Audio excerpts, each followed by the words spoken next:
Students, आज का topic है सब सीक्वेंसेस। क्या होती है सब सीक्वेंसेस? इसकी डेफिनेशन देखिए। डेफिनेशन है let x n be a given sequence and a n v monotonic increasing sequence in set of natural numbers, and if yn is equal to xan, यदि कोई सीक्वेंस yn इस form की हो, क्या xan for every n belongs to n, यानी n element है natural number का, then yn is called subsequence of xn। तो देखिए डेफिनेशन समझते। एक सीक्वेंस आपको गिवन होगी xn और एक दूसरी सीक्वेंस गिवन होगी y। तो यह दो सीक्वेंस गिवन है, हम एक सीक्वेंस एग्जिस्ट करेंगे, वो कौन सी होगी? an। और वो सीक्वेंस an कैसी होगी? मोनोटोनिक इंक्रीजिंग सीक्वेंस, किसमें? नेचुरल नंबर के सेट में। और यदि yn को हम इस फॉर्म में लिख सकते हैं, चेंज कर सकते हैं xan। an क्या है? ये वाला सीक्वेंस सफिक्स में, ये इसके x के सफिक्स में है for every n belongs to n, तब हम yn को कहते हैं सब सीक्वेंस ऑफ xn। तो दो सीक्वेंस आपको गिवन होगी, उसमें से ये कहेंगे कि ये वाली सीक्वेंस yn जो दूसरी सीक्वेंस है xn, इसकी क्या है? सब सीक्वेंस है। तो हम दोनों में ऐसा एक रिलेशन बना के दिखाएंगे जो कि ये कि जो सब सीक्वेंस होगी वो सीक्वेंस की इस फॉर्म होगी xan, मतलब जो n की जगह पर an आ जाए और an क्या हो? वो monotonic increasing sequence natural number के पदों में। ठीक है, तो सीक्वेंस की डेफिनेशन को हमने समझा। यही फॉर्मूला हम क्या करेंगे? अप्लाई करेंगे क्वेश्चन में, जो हमने डेफिनेशन में बताया है। देखिए क्वेश्चन, एक एग्जाम्पल से समझिए। Show that 1/2n-1 is subsequence of 1/n, मतलब ये सीक्वेंस इस सीक्वेंस का सब सीक्वेंस। सब सीक्वेंस आप समझ रहे होंगे, मतलब हिंदी में इसको उप सीक्वेंस। जैसा होता है सब सेट, सब ग्रुप, ये आपने पढ़े होंगे, वैसे सब सीक्वेंस। ठीक है, मतलब अगर हम दूसरी लैंग्वेज में ये भी कह सकते हैं कि इसके सारे एलिमेंट, सब सीक्वेंस के सारे एलिमेंट सीक्वेंस में होते हैं। अभी तो कहते हैं सब सीक्वेंस, सब सेट कहते हैं कि सब सेट के सारे एलिमेंट सेट में होते हैं, तब वो सब सेट होता है। ठीक वैसे ही हम दूसरा मेथड ये भी लगा सकते हैं।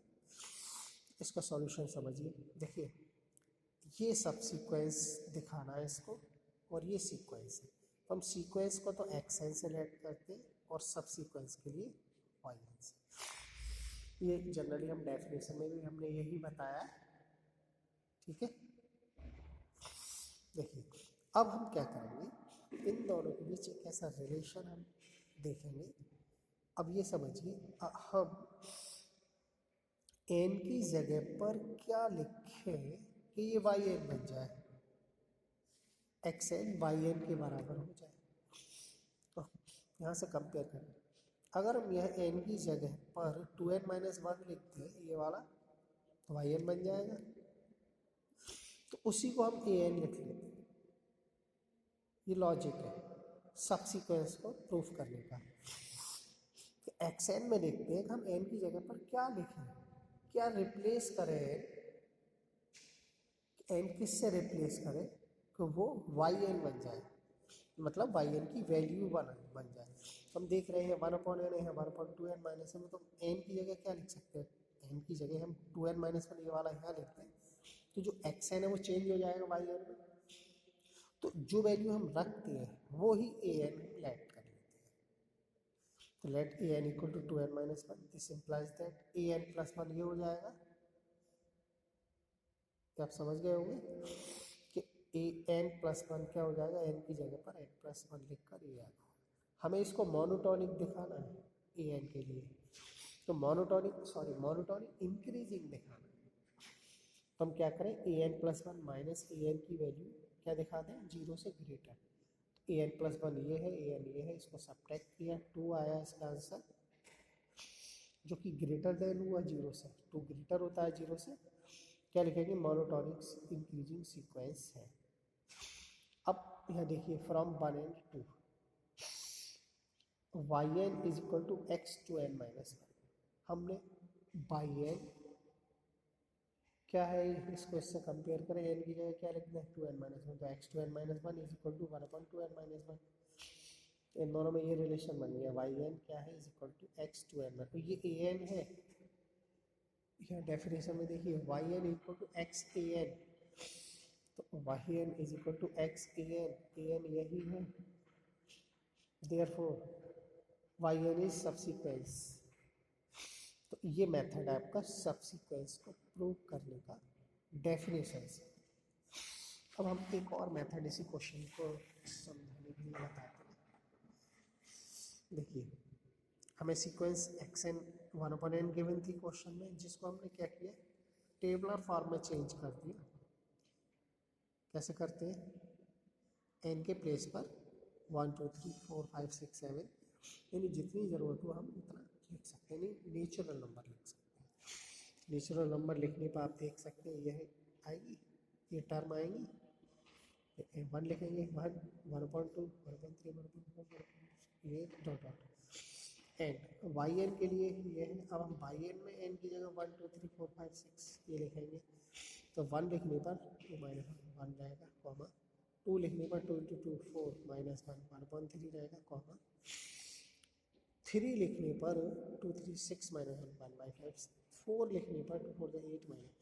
अब आप ये देखिए कि ये सारी टर्म इसको बिलोंग कर रही है नहीं, 1 है 1/3 है 1/5 ये भी है 1/7 ये भी है।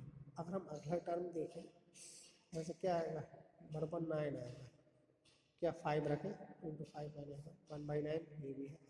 तो हम ये देख रहे हैं कि इस वाली सीक्वेंस की वाई एन सीक्वेंस की सारी टर्म इसमें बिलोंग कर रही है, ईच एलिमेंट या element each element of y n belongs to x n, so y n is subsequence of x.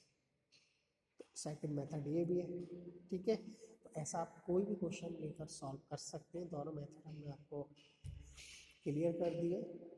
देखिए आगे अगला टॉपिक हम इसमें पढ़ेंगे limit superior and limit inferior. तो लिमिट हमने किसी सीक्वेंस की लिमिट हमने निकालना बताया है, कैसे करते हैं limit n tends to infinite और एक्शन जो भी कैलकुलेशन होकर अगर फाइनाइट आ जाती है तो सीक्वेंस हम कह देते हैं कन्वर्जेंट है, इनफाइनाइट आ जाती है लिमिट तो डाइवर्जेंट है। ओके, अब लिमिट सुपीरियर इन्फीरियर क्या होता है, तो एक लिमिट अपर होती है एक लोअर होती है, एक सुपर लिमिट होती है एक इन्फीरियर एक छोटी लिमिट होती है। इसके लिए देखिए फॉर्मूला हम बता रहे हैं for convergent sequence. Convergent sequence की जो लिमिट होती है and limit superior of sequence are equal, दोनों इक्वल होते हैं, चाहे लिमिट सुपीरियर हो या लिमिट हो और एक ही होती है। अब फॉर बाउंडेड कन्वर्जेंट सीक्वेंस, अगर सीक्वेंस बाउंडेड कन्वर्जेंट है तो लिमिट सुपीरियर, देखिए लिमिट सुपीरियर को ऐसे भी लिखते हैं लिमिट एक्स एन, लिमिट हो गई और ऊपर बार लगा दिया तो ये सुपीरियर हो गई, लिमिट एक्स एन नीचे बार लगा दिया तो इन्फीरियर हो गई यानी लोअर लिमिट हो गई, ये हम कहें अपर लिमिट। तो अपर लिमिट को लिमिट सुपीरियर कहते हैं, लोअर लिमिट के लिए लिमिट इन्फीरियर कहते हैं, इज इक्वल टू एन। ठीक है, अगर कोई सीक्वेंस बाउंडेड कन्वर्जेंट है तो जो उसकी एक्चुअल लिमिट होती है वही लिमिट सुपीरियर इन्फीरियर होती है। देखिए एक दो क्वेश्चन हम सॉल्व कर लेते हैं। Find limit superior and limit inferior of minus 1 की पावर है एक्स एन ये है। अब हम इसकी लिमिट फाइंड करें, एक लिमिट किसकी 1 आएगी, एक -1 आएगी। क्यों? क्योंकि फॉर एन इज इवन, तो इवन के लिए हम जानते हैं -1 की पावर 2n हो तो इवन के लिए जैसे हम 2 4 6 8 तो पॉजिटिव रहेगा।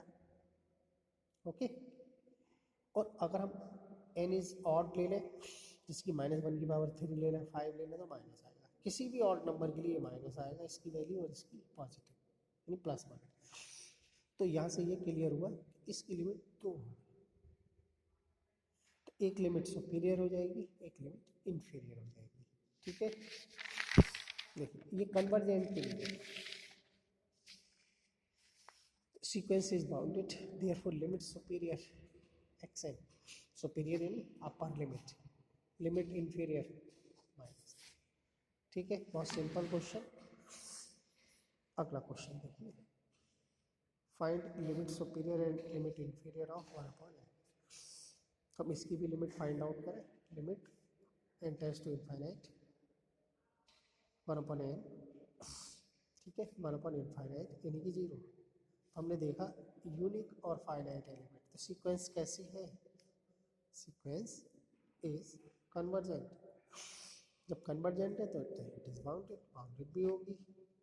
हमने बताया कि सीक्वेंस कन्वर्जेंट बाउंडेड हो तब जो उसकी लिमिट होती है वही लिमिट सुपीरियर होती है, वही लिमिट इन्फीरियर होती है।